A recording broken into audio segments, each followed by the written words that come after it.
Sir ನಿನ್ನೆ 7 show ಇತ್ತು. 7 show 7,721 ticket sale. ಒಳ್ಳೆ ಎಕ್ಸ್ಟ್ರಾರ್ಡಿನರಿ ಕ್ರೌಡ್ ಇತ್ತು ಸರ್, ಚೆನ್ನಾಗಿತ್ತು ಸರ್. ಅಂದ್ರೆ ನೀವು ಒಂದು ಮಾತು ಹೇಳಿದ್ರಿ, ರಿಲೀಸ್ ಮುಂಚೆ ತುಂಬಾ ವೈರಲ್ ಆಗಿದೆ, ಜನ ಬರ್ತಾ ಇದಾರೆ, ನುಕ್ಕಿ ಬರ್ತಾ ಇದಾರೆ ಅಂತ. ಅದೇ ತರ ಬರ್ತಾ ಇದಾರ? ಖಂಡಿತ ಬರ್ತಾ ಇದೆ ಸರ್. ಕಂಟಿನ್ಯೂಟಿ 7 ಶೋನು ನಿನ್ನೆ ಫುಲ್ ಆಗಿದೆ. ಇವತ್ತು ಮಾರ್ನಿಂಗ್ ಶೋ ಒಂದು 50% ಆಗಿತ್ತು. ಈಗ ಮ್ಯಾಟ್ನಿ ಫುಲ್ ಆಗಿದೆ. ಫಸ್ಟ್ ಶೋನು ಬಾಲ್ಕನಿ ಎಲ್ಲ ಫುಲ್ ಆಗಿದೆ. ಸೆಕೆಂಡ್ ಶೋನ್ ಆಗಿದೆ, ನೈಟ್ ಶೋನ್ ಆಗಿದೆ, ಬಾಲ್ಕನಿ ಎಲ್ಲ ಫುಲ್ ಆಗಿದೆ. ಸೆಕೆಂಡ್ ಕ್ಲಾಸ್ ಇನ್ನೊಂದು 30% ಇಂದ ಹೋಗ್ತಾ ಇದೆ ಆನ್ಲೈನ್. ಎರಡನೇ ದಿವಸ ಮೂರನೇ ದಿವಸ ಎಲ್ಲ ಕಂಟಿನ್ಯೂಸ್ ಬುಕ್ ಆಗ್ತಿದೆಯಾ? ಆಫ್ಟರ್ ರಿವ್ಯೂ ಬಿಫೋರ್ ರಿವ್ಯೂ ಆಗ್ತದೆ? ಇಲ್ಲ ಸರ್, ಆಕ್ಚುಲಿ ಆ ಥರ ರಿವ್ಯೂ ಇಲ್ಲ. ಒಟ್ಟಾಗಿ ನಮಗೆ ಆಶ್ಚರ್ಯ, ಬಾಲ್ಕನಿ ಆಲ್ರೆಡಿ ಇವತ್ತಿಂದ ಎಲ್ಲ ಶೋನು ಫುಲ್ ಭರ್ತಿ ಆಗಿದೆ. ಸೆಕೆಂಡ್ ಕ್ಲಾಸ್ ಒಂದು 50% ಹೋಗ್ತಾ ಇದೆ, ಇನ್ನು ಆನ್ಲೈನ್ ಹೋಗ್ತಾ ಇದೆ. ಅಂದ್ರೆ ಸರ್, ಮೊದಲನೇ ದಿವಸ ಆದ್ಮೇಲೆ ಎರಡನೇ ದಿವಸ ಬುಕಿಂಗ್ ರೇಟ್ ಜಾಸ್ತಿ ಆಯ್ತಾ? ಅಂದ್ರೆ ಬುಕಿಂಗ್ ಜಾಸ್ತಿ ಆಯ್ತು? ನಂಬರ್ ಆಫ್ ಬುಕಿಂಗ್ಸ್ ಇಲ್ಲ. ಮಾಮೂಲಿ ಫಸ್ಟ್ ಡೇಗೆ ಒಂದು 90% ಹೋಗ್ತಾ ಇದೆ. ಫಸ್ಟ್ 100% ಹೋಗ್ತಾ ಇತ್ತು, ಈಗ 90% ಆನ್ಲೈನ್. ನಿಮ್ ಥಿಯೇಟರ್ ಅಲ್ಲಿ ಫಸ್ಟ್ ಡೇ ಓವರ್ ಆಲ್ ಎಷ್ಟು ಕಲೆಕ್ಷನ್ ಆಗಿದೆ? 16 lakhs ಆಗಿದೆ ಸರ್, ಇನ್ಕ್ಲೂಡಿಂಗ್ GST ಸೇರಿ 16 ಲಕ್ಷ ಆಗಿದೆ.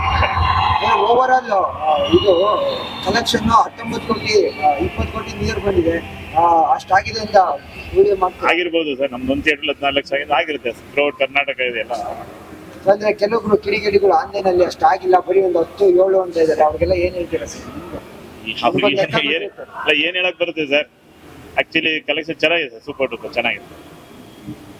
ಎಷ್ಟು ಕೋಟಿ ಹಾಕೋದು ಅನ್ಕೊಂಡಿದ್ದೀರಾ collection, overall collection sir? ಈಗ ಆಕ್ಚುಲಿ ಈಗ ನೋಡಿ 3 days ಚೆನ್ನಾಗಿರುತ್ತೆ ಕಲೆಕ್ಷನ್. ಆಫ್ಟರ್ ವೆಡ್ನೆಸ್ಡೇ ಮೇಲೆ ಗೊತ್ತಾಗುತ್ತೆ ಒಂದು ಏನ್ ಯಾವ ರೇಂಜ್. ಇದೇ ರೇಂಜ್ ಹೋದ್ರೆ 100 days ಹೋಗುತ್ತೆ, ಚೆನ್ನಾಗಿ ಬರುತ್ತೆ. ಅಂದ್ರೆ ಸಲಾರು ಕ್ರಾಂತಿ ಎಲ್ಲ ಬಂದಿದ್ವು, ಆದ್ರೂ ಬೀಟ್ ಮಾಡ್ತಾ ಇದೆ ಅದು. ಅದಕ್ಕೂ ಇದಕ್ಕೂ ಆ ಸಿನಿಮಾಗಳಿಗೆ ಅದಕ್ಕೆ ಇದು ಕಂಪ್ಯಾರಿಸನ್ ಮಾಡಿ 30% ಇಲ್ಲ. ಈ ಸಿನಿಮಾಗೆ 30% ಚೆನ್ನಾಗಿದೆ ಸರ್. ಓವರ್ ಆಲ್ ಕಲೆಕ್ಷನ್ 100 ಕೋಟಿ ದಾಟುತ್ತೆ ಅಂತೀರಾ? ಆಗ್ಬೋದು ಸರ್, ಅದು ಆಗುತ್ತೆ. ಕ್ರಾಂತಿಗಿನ್ನ ಚೆನ್ನಾಗಿ ದಾಟುತ್ತೆ. ಕ್ರಾಂತಿನ ಎಕ್ಸ್ಟ್ರಾ ಕಲೆಕ್ಷನ್ ಮಾಡಿ. ಸೊ ದರ್ಶನ್ ಅವ್ರ ಕೆರಿಯರ್ ಅಲ್ಲಿ ಇದು one of the best movie ಆಗಿ ನಿಲ್ಬೋದು ಸರ್, ಅಂದ್ರೆ ಕಲೆಕ್ಷನ್ ವೈಸ್ ಅಲ್ಲಿ? ಇಲ್ಲ ಸರ್, ಯಾಕೆ ಸಾರಥಿನ ಓಡ್ತು, ಕುರುಕ್ಷೇತ್ರ ಓಡ್ತು, ಮತ್ತೆ ಇಲ್ಲಿ ನಮ್ಮಲ್ಲಿ 100 days ಓಡ್ತೀವಿ, ಮೆಜೆಸ್ಟಿಕ್ ಎಲ್ಲ ಓಡುತ್ತೆ. ಈಗ ಒಟ್ಟಾಗಿದ್ದು ಎಕ್ಸ್ಟ್ರಾ ಎಲ್ಲ ಸಿನಿಮಾ ಲೆಕ್ಕ ಕಂಪ್ಯಾರಿಸನ್ ಮಾಡಿದ್ರೆ ಸೂಪರ್ ಡೂಪರ್. 100 ಕೋಟಿ ದಾಟುತ್ತೆ? 100 ಕೋಟಿ ದಾಟುತ್ತೆ 100%. Thank you. ಸರ್, ನಿನ್ನೆ ಕಾಟೇರ ರಿಲೀಸ್ ಆಗಿದೆ. ನಿನ್ನೆಯಿಂದ ಫಸ್ಟ್ ಡೇ ನೈಟ್ ಶೋನೇ ಹಾಕಿದ್ರಿ ಪ್ರಸನ್ನ ಥಿಯೇಟರ್. ಹೇಗೆ ಬರ್ತಾ ಇದೆ ಸರ್?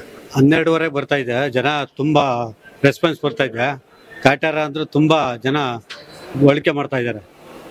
ತುಂಬಾ ಇಷ್ಟ ಆಗಿದೆ. ಎಲ್ಲರೂ ಓಕೆ ಅಂತ ಇದು ಮಾಡ್ತಾ ಇದ್ದಾರೆ. Collection rate ಹೆಂಗಾಗಿದೆ? ಕಲೆಕ್ಷನ್ ತುಂಬಾ ಚೆನ್ನಾಗಿದೆ. ಎಲ್ಲ ಆನ್ಲೈನ್ ಬುಕ್ಕಿಂಗ್ ಜಾಸ್ತಿ ಆಗಿದೆ, ಆಮೇಲೆ ಟಿಕೆಟ್ ಕೊಡ್ತಾ ಇದ್ದಾರೆ. ಫುಲ್ ಕಲೆಕ್ಷನ್ ಚೆನ್ನಾಗಿದೆ. ಹೇಳಕ್ಕಾಗಲ್ಲ, ಅದು ಅಷ್ಟು ಜನಗಳ ಅಭಿಮಾನ್ಯ, ಡಿ ಬಾಸ್ ಅಭಿಮಾನಿ ಚೆನ್ನಾಗಿ ರೆಸ್ಪಾನ್ಸ್ ಕೊಡ್ತಾ ಇದ್ದಾರೆ ಸರ್. ಮಾಲಾಶ್ರೀ ಅವರು ಮಗಳು ಮಾಡಿದ್ರು, ಬಂದು ಎಲ್ಲ ವೀಕ್ ಮಾಡ್ಕೊ ಹೋಗಿದ್ದಾರೆ. ಮಾಲಾಶ್ರೀ ಮಗಳು